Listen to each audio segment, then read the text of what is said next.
It seems to me like, aside from the fact that a lot of, not so much the treatment, but the diagnosis seems badly copied from the rest of psychology and like actual, problems that you would find in the DSM-4. The XK movement almost seems like Alcoholics Anonymous in a way, like especially the way the one quote from the guy talked about getting up every morning and being good. Do you feel like they kind of view it that way in the opinion? I'm not very familiar with 12-step programs, so I don't know if I'd really be able to comment on any sort of symptoms. It seems pretty clear that the movement's based on an understanding of psychology or psychiatry that, well, doesn't seem to work.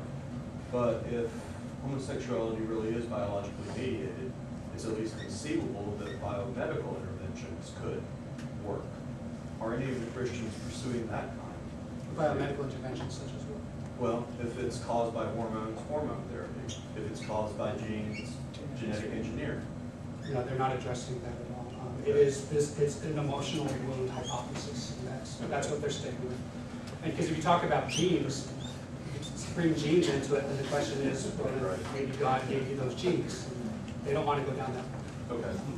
Yeah. I just wanted to follow up on that, just as a comment, that one of the most horrific sort of stories about trying to cure gayness in someone is the story of Alan Turing, who was basically the inventor of the computer, as we know it now. And he was underwent insulin shock therapy and other hormone therapy in the 50s, and eventually took his own life. Any other questions? Turing. T-O-U-R-I-N. T-U-R. He also cracked the Enigma codes with allies in World War II. And they found out he was gay, and so it was actually mandated by the government, the hormone therapy. It was either that or life in prison. So he chose the hormone therapy, and then he progressed and killed himself. It's basically focused on Christianity, and I just touched on a couple other things, but did you find any religions that were more tolerant in your, like, did you come across anything that kind of stood out to you? Yeah, there certainly are Christian denominations that are more open and accepting of homosexuality, and not just homosexuality, but the wide spectrum of human sexuality. And that's the cause of these schisms in mainline Protestant churches. It's people lining up on one side or the other. So there's that, and then there are some denominations of Christianity. There are even some Catholics who are gay friendly. I mean, you can find those churches in like alt weekly newspapers will advertise their services. So there's no one group of Christians or anybody really that just everyone thinks the same way. So you'll find a lot of variation within the different religions. Yes. We're looking for one here. There's a church on Los Osos that says family faith for everyone has a rainbow. And Unitarian Universalists are also here. How about in terms of like beyond Christianity? I know that presumably I'm not an expert in other religions, but like Islam's probably a little more chill or whatever. But like say Islam is probably a lot heavy-handed. Do they ever even address the fact that people might, if they have any programs, they just say it's not this and it exists. If you ever do something, we'll cover it. Yeah, I just learned a couple of days ago about a Muslim program to change someone's sexual orientation. We haven't had a chance to really look into it yet. So there's at least one there. And I also spoke about Jonah, the group for Jewish people. There are some in other churches. I'd love to see if Scientology has one. I can imagine what that would be.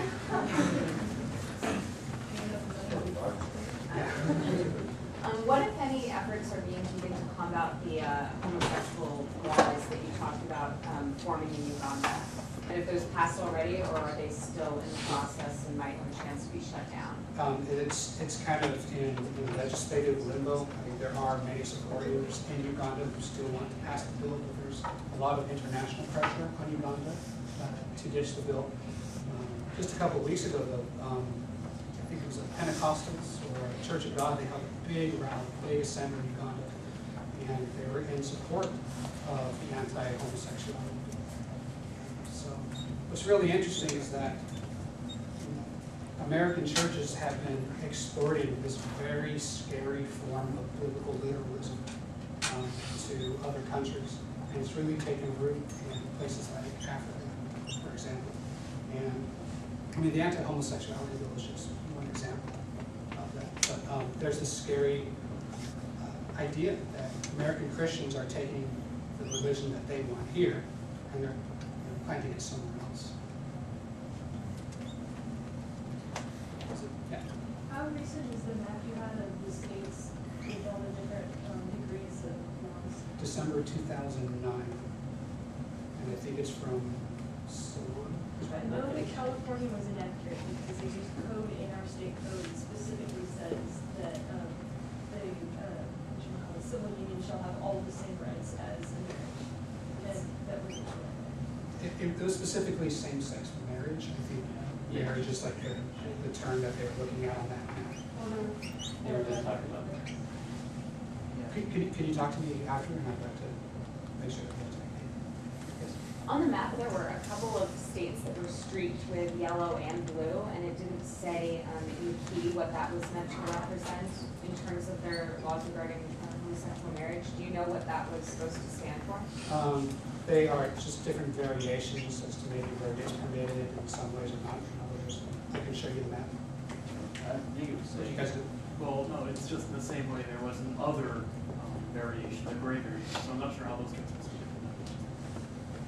So, pretty sure the blue and yellow was marriage illegal, but that there's recognition of civil union. Because there was a blue and there was a yellow. Yeah. So, Civil unions were their own color now, but that's not us, so our sense of memory. I think civil unions were yellow. Yeah. Yeah, illegal was blue. We'll get to the map. Any other questions? Or is it beer time? All right. Beer time. Well, first of all, thank you all again for coming. I'm going to go ahead and present Ted with a free bright shirt.